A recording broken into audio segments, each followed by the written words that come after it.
tapping out the beat. If he concentrates, he can still feel it there. Ba-ba-da, da-da-da, da-da-da. But it's all right now. Jack eases off the accelerator.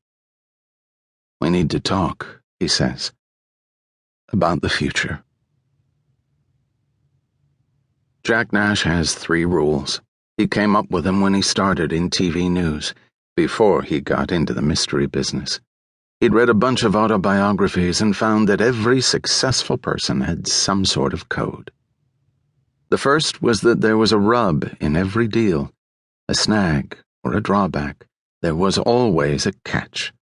Once you understood that, there were no bad deals. The second was that nothing goes missing. Everything is somewhere. This was actually a rule of Claire's, from when the kids were still young. Whenever they said they'd lost something, a toy, the dog, their favorite shirt, she very calmly explained to them that just because something was gone didn't mean it had ceased to exist. But then Claire got sick, and he couldn't help but wonder if that rule needed some amending, because while she was still there, she began to disappear a bit every day. First it was her hair, then her teeth. And then one morning, he woke up and she was gone entirely. For a while he still felt her presence in the house, like she was just in the other room or out in the yard, and he'd absently call out to her, habit somehow getting in the way of grief. Eventually that feeling went away, and now Jack only feels her in the place between sleep and waking, can almost feel her sitting on the edge of the bed, watching him. Claire's been gone 10 years now. How Jack wishes she were here. She's somewhere. Jack knows this. He found her in the first place, he'll find her again.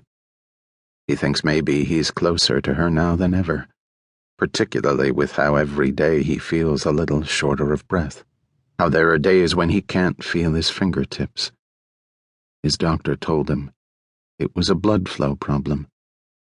He needed to take his meds, eat right, get exercise. Slow down.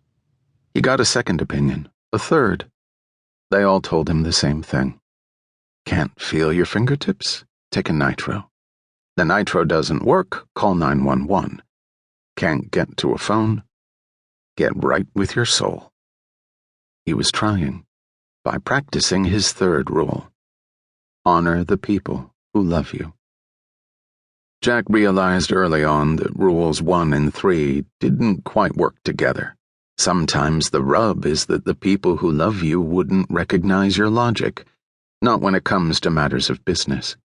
So maybe they aren't rules, Jack considers today, all these years later. Maybe they are truths. And the thing about truth, well, it doesn't always need to be fact-based.